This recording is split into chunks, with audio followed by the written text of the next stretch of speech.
Hey there. So, yesterday in our crypto discussion, we visited Stake United and went over a lot about what staking is and how I got into staking coins and why I use staking pools to stake my coins.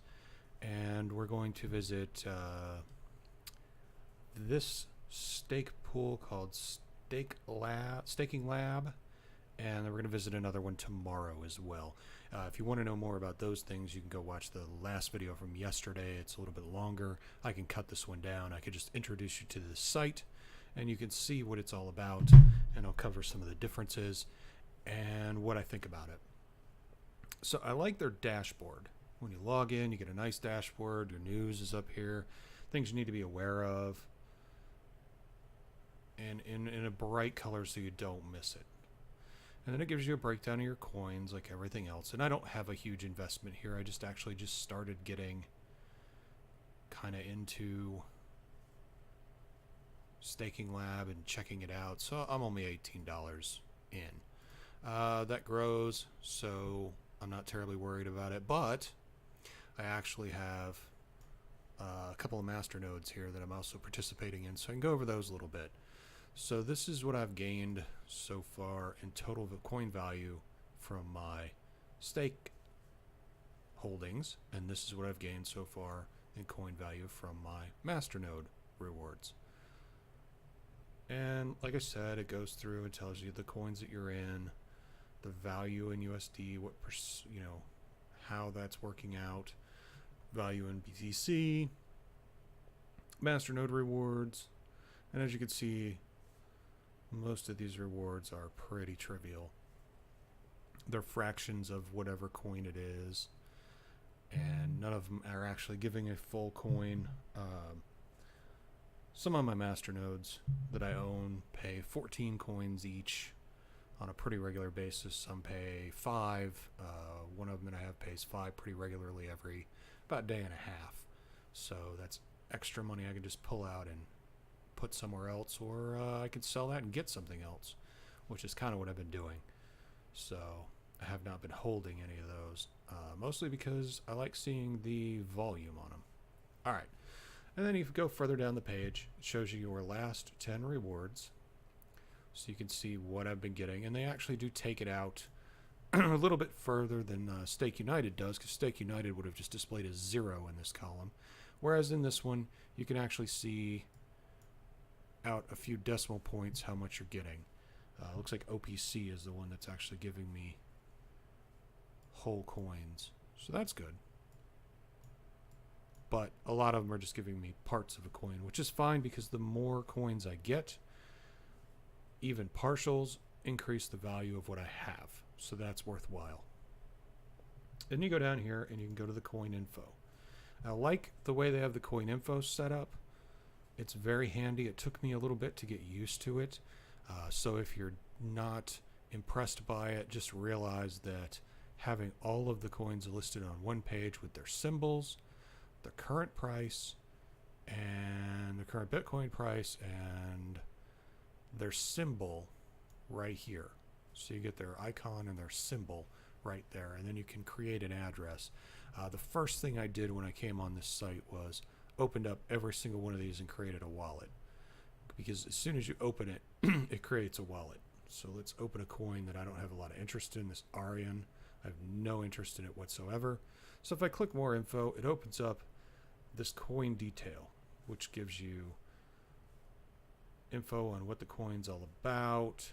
It tells you Aryan coin, what it mines under, if it mines, the logarithm, block reward, block time. The split goes 75% masternode, 25% proof of work.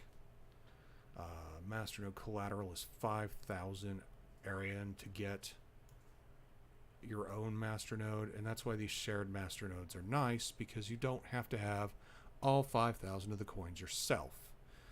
Blocks mature in 10 blocks, so as soon as you put your masternode coins in or put your masternode up, 10 blocks later you're matured enough to actually get rewards.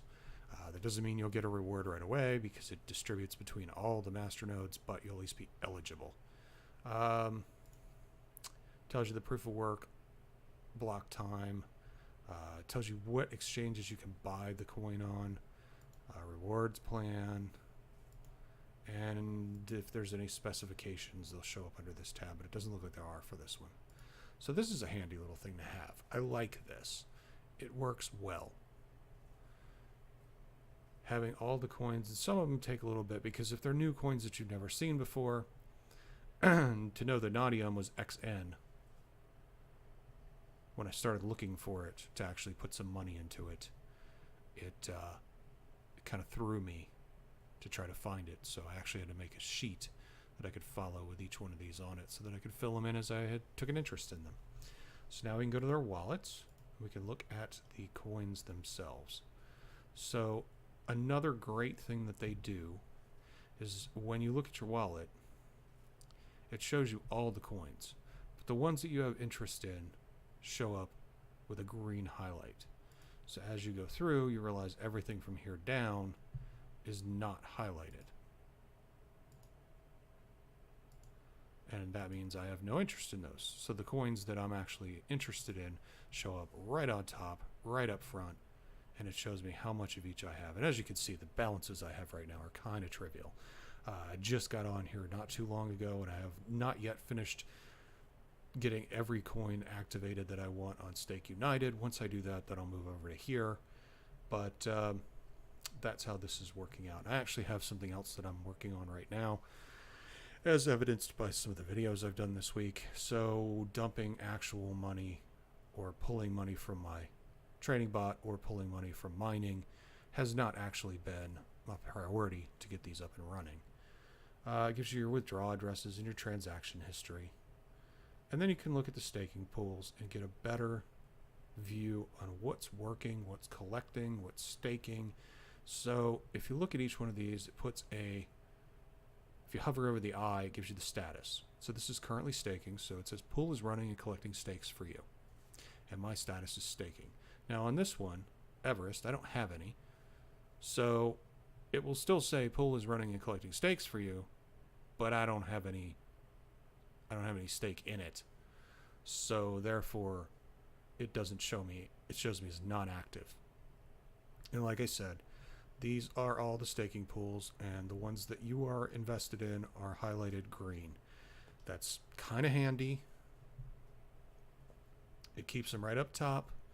I can imagine once you've decided to invest in all of them, it's not as helpful, but at least the crap coins that are on their way out or closing wallets that are for whatever reason being closed, they go away. Now that we're looking at the staking pool, I want to touch on the one con I have for Staking Labs. When you deposit coins, you actually have to activate the coin. You have to start staking. So you can't just deposit something and expect it to go anywhere. You have to actually tell it to start staking, and we can start staking this coin even though I have nothing in it. So we click that and it opens up this, and then you can invest coins that you have.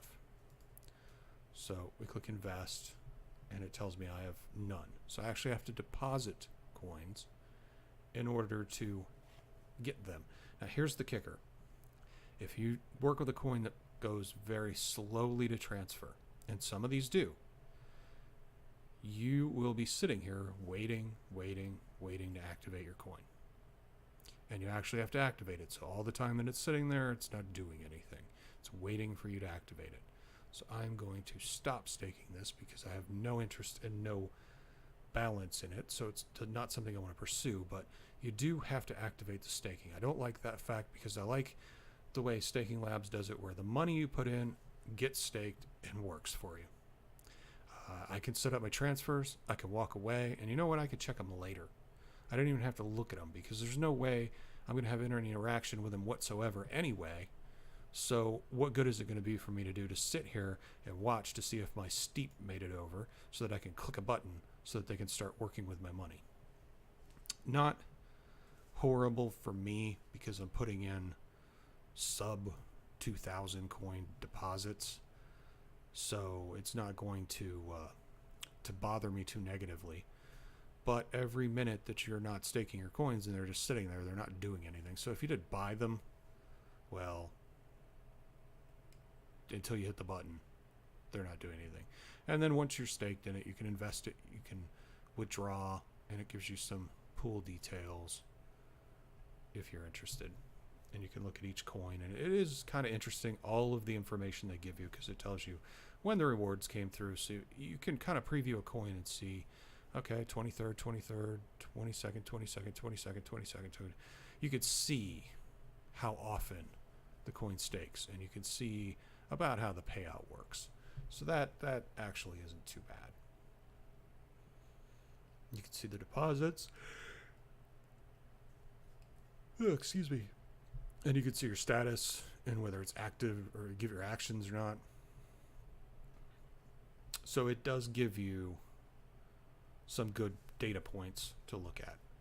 It tells you the pool balance, my balance, reward, withdraw, minimum deposit. This is actually kind of important. If you are investing, make sure the minimum deposit is something you can invest. There was one coin that I had, and I did not have enough to meet the minimum, but I still put it in, so I had to go get more to put more coins in so that I could actually start working with it. So just be aware of that and check it before you put money in on a coin. It tells you the pool balance in US dollars, my balance in US dollars, the coin name, the deposit fee, and most of these I found are 0, but you should also be aware of this. These are the two key things you need to look for, and you also probably want to look for the maximum deposit you can make as well. I haven't seen one that doesn't say unlimited, but then again, I have not explored every coin, and it will also tell you what your status is at this moment. I'm staking this coin, so therefore I am making this coin. And then we go down to masternodes. So the masternode section is a little bit weird. So I have some blocknode, and I contributed to this blocknode masternode. I think it's blocknode or blocknet. I don't remember which. Let's take a look at it. Let's look at this more. Blocknode. Yeah, I was right. Okay, so I contributed to it. Now, just be aware that this minimum investment that I did, where it's my BTC balance, see how small that figure is? That figure is small because the masternode was full, and that was all I could put in the coin to get it. So we've got our coin here, logo. It is currently staking. I am staking. The total balance, and you can see it's an even number, and I was only able to put in 624 coins to help bring this up to this, what is it, 1 million coins or 10 million coins? I think it's 10 million. So I'm got like a 0% participation, so I get very little. So 38 people make up this combination of money. I still get rewards, I just don't get very many. Now I've also got I've got 4 masternodes that I contribute to. You can see the amounts are small, but I'll show you why the amounts are small. They have 2 ways that are good ways to get into masternodes. You can go instant nodes, and I have investments in these 2 instant nodes, and basically that says this coin is in maintenance. Let me find one that's collecting, if there is one.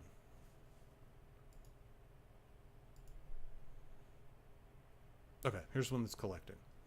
So this MRO is currently collecting. So there's no status info because it doesn't change for collecting. Basically what that means is it's waiting to get to the number of coins that are required to start the masternode. Currently there are 3,823.68 coins in the bank. The max balance you can contribute is 4,000. So a good way to get in on this coin would be to activate the coin. And I don't have any MRO, so this is actually going to, this might show me something here that I don't have. Okay, invest coins. And if we put in 1, actually, how many? What's the max? 4,000. So let's put in 100. Because that exceeds... No, it doesn't. Put in 200. I know it exceeds my current balance as well, because my balance is 0. But it will bring it up over 4,000, and that'll give us an error message. And it'll tell me, I don't have this... You don't have an account for MRO. Please add one of the wallets in order to invest.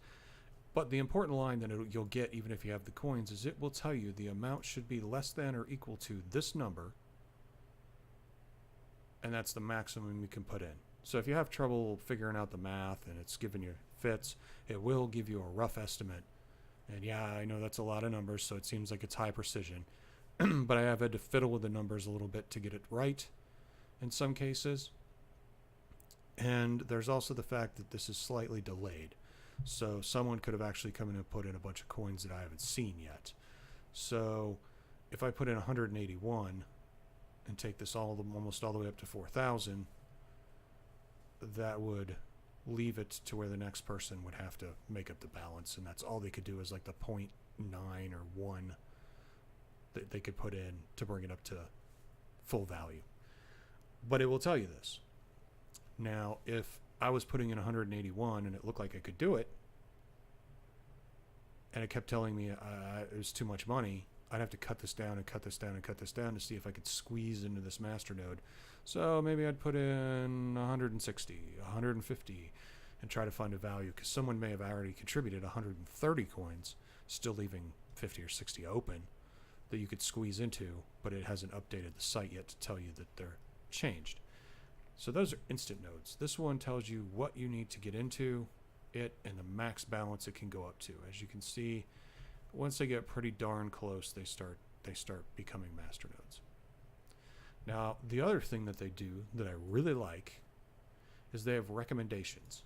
So you can click on recommendations and it will tell you the remaining amount to get into this master node. These master nodes are almost full. You can start staking now. So if I wanted to get on this Bitcoin green for 3.5, I wonder if I have enough. I don't know. Maybe I do. Let's try. I have 0.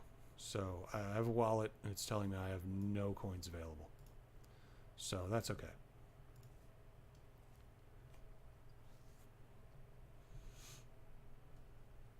So we'll look at recommendations again.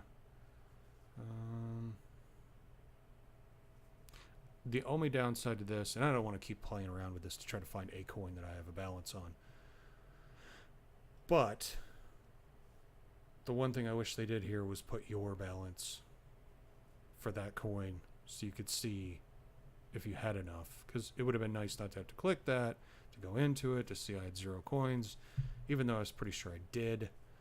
It would have been better to go, oh, I already have, I have 3.5 coins of this. I could do this. Or I have 14.94 coins of XLR that I can work with. So let's look at our wallets.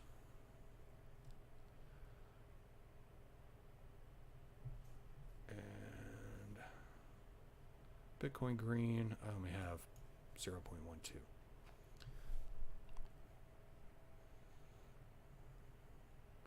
But there may be something I can do. So let's open up 2 pages. XLR, debit XLR. I don't think I have anything past the first page. I don't. So everything we got to do is based on this first page. Dev. Thought I had some dev. Deviant. 0.3. Not much. MRO. Gencoin. Dev. Colex. Do I have any of that? Colossus coin. On here, 6.59 is my balance. So if I find one of these, here's one. Let's see if there's another one. What we could do is we could start investing in this one.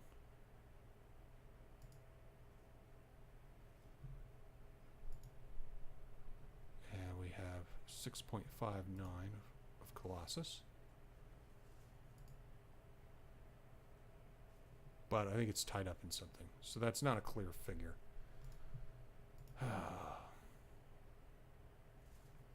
Should wallet balance. Anyway, you can see the process when you transfer the coins in. Usually what I do is I sit on the exchange, and if I see one of these that's interesting, like Bitcoin Green, I would buy 3.5 Bitcoin Green and transfer it in. And as soon as it got there, I would just invest it. I'd probably buy a little bit more.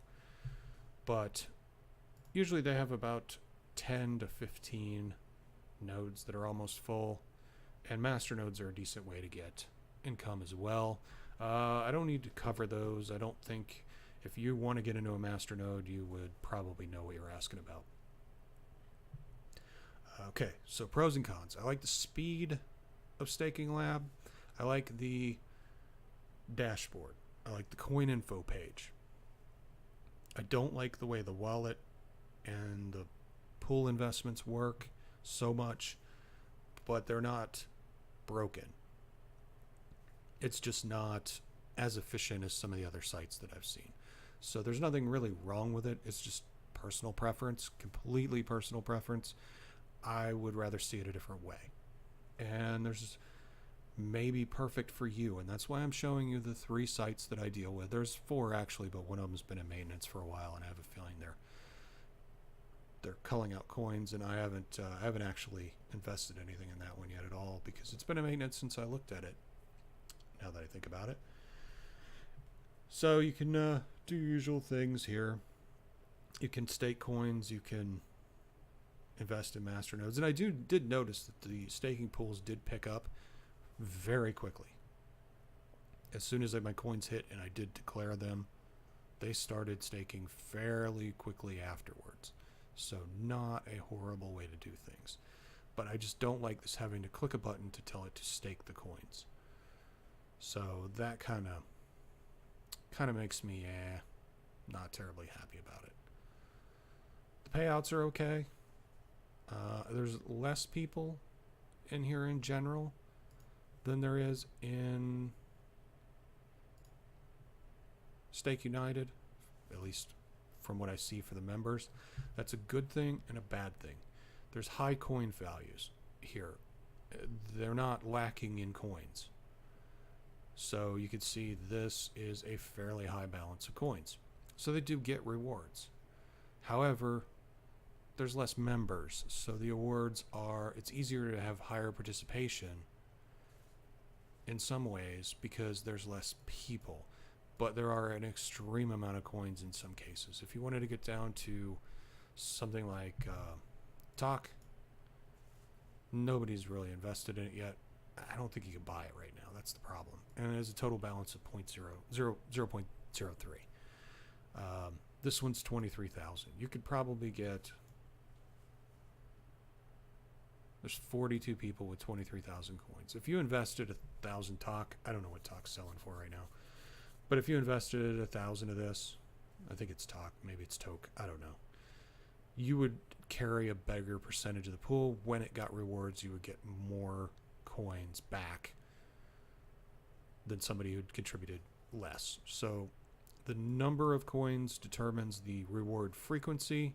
The number of coins you have contributed determines your participation, and your participation determines your reward from the block that comes back. Okay? All right. I think that's a pretty good introduction to Staking Labs. If you want more if you want more of an introduction into staking itself, like I said, check out the last video I did yesterday. That will tell you a lot more about it and give you more insight into my mindset in it and whatnot. If you have questions, definitely ask them. I'd be happy to entertain anything that I can and answer them the best I can, or hey, I'll look up the answer for you if I have to. But I think staking is probably one of the better ways to do mining or forging because you're not using tons of hardware to do it, and anybody can do it, especially with these staking pools. You don't need to put a lot of money in. I mean, most of my investments in these are in the $20 range, and I'm pulling coins back, so that's not bad. Some of my masternode investments have been in the hundreds of dollars. I mean, it's not like I have a Dash masternode or anything, But so I have some mid-level ones that are, I'm $150, $160 invested in those, and it's actually, I can show you the status on one of them. My Desire Masternode is picked up 50 Desire, so it has made $1.38 basically. It costs about $27.75 to get a Masternode because you have to buy the coins, and then you have to buy a VPS to host it. This will tell you, and well, in this particular one on Crypto Core for Desire, it will tell you, the basics, what you got going on. Just total balance. Keep 1,000 coins in there. Tells you when the average reward was. I like Desire's page because it tells you when your next reward should be anticipated and when you got your last one. And at 5% of recovery on my return on investment. But since this hasn't been a great month for Desire, this isn't even going to cover my VPS hosting fee. So that's okay, though. I have several other VPSs and several things on VPSs that make up the difference. But I just wanted to show you kind of what a Masternode gets. And I have transferred all 50 of those Desire out and cashed them in for other things. So I hope that gives you a good introduction to Staking Labs and the very basics of what a Masternode does. If you want more detail, let me know. Anything you want me to cover further, I'd be happy to do so. I'm trying to keep this at a high level and just introduce you to the sites. I'm going to put my referral link because, they give you an affiliate link, so I got to put it down there. Completely optional. You don't have to use it. Don't even feel obligated to use it. But if you do, I appreciate it. And I think these staking pools and staking coins are what should be, I guess, considered the future of how smaller people with less heavy-duty equipment can still make a profit in cryptocurrency. So it is well worth your time, and I urge you, if you are interested in this and it looks exciting and interesting to you, do your research. Check out all 3 of the sites that we're going to visit. Check out reviews on those 3 sites. Check out the coins you're going to be investing in. Know what you're buying. I would not recommend doing like I'm doing on Staking United and buying every single coin just to own all the coins. I like doing that, and you're certainly welcome to do that as well, but it's not the best, most effective way to do it. If I focus on one that's doing well, then I'll be doing well. If I focus on a bunch of them that are doing average, then I'm doing average. What would you rather do? Be doing well, be doing great, or be doing average? It all depends on your goal. If your goal is just to own a ton of coins that you can swap around for other things, do what I do, because that's what I do. I use different coins on different exchanges to purchase other coins, and having a variety of coins is more important to me than having a lot of high-performing coins. Although I do have some high-performing coins, I like having a spread of coins. Let's say I want to buy something on Trade Satoshi, and I don't have BTC to do it with. Well, I've got coins that Trade Satoshi has, and I've got quite a number of them. They may not have the highest value, but when you got a mountain of coins, you can pump whatever you want to pump and get your price where you want to be and just set it and wait. Or you can sell at market and get something out of it. And if I've got 2 coins to get 1, well, it didn't really cost me anything, and I still keep my balance. I just take the profit out. So take 5,000-10,000 coins, push them over to Trade Satoshi, sell them at market, buy the coin that I want, and send it on where I want to send it. So that's kind of how this works. Now, so none of these coins were ones that I was terribly interested in. I will be honest with you. There are no coins in here that are really striking my value. The only thing that really caught my eye was Rain. I have an interest in Rain. I have not been able to pick it up yet. I have an interest in Blocknode for the Masternode. I have a lot of Deviant Core already, so it was a no-brainer to just push some over here. Ignition coin, same thing. Gin coin, I just got that yesterday on the other site. But none of these, except for Monkey Project, are holding my interest, and Monkey is in a coin swap right now. So that's not something you can actually buy, because I actually did make the mistake of buying a bunch of Monkey coin and transferred it into Oblivion because the wallet is not compatible, because the coin swap is in progress and the block's frozen. But I was still able to transfer it, so I kind of forced it. It was my fault. That's another story. Anyway, this is actually a lot longer than I thought it was going to be. I promise you the next one will be shorter and probably a little bit better and more entertaining, because I actually like the next site too. So we'll do the next one, and then I'll summarize which one that I would stick with if I had to make a choice and get rid of the other two. So definitely tune in tomorrow. And like I said, if you didn't see the video yesterday and want a better introduction on staking, check out the video I did yesterday. I'll see you guys later. Thanks for watching.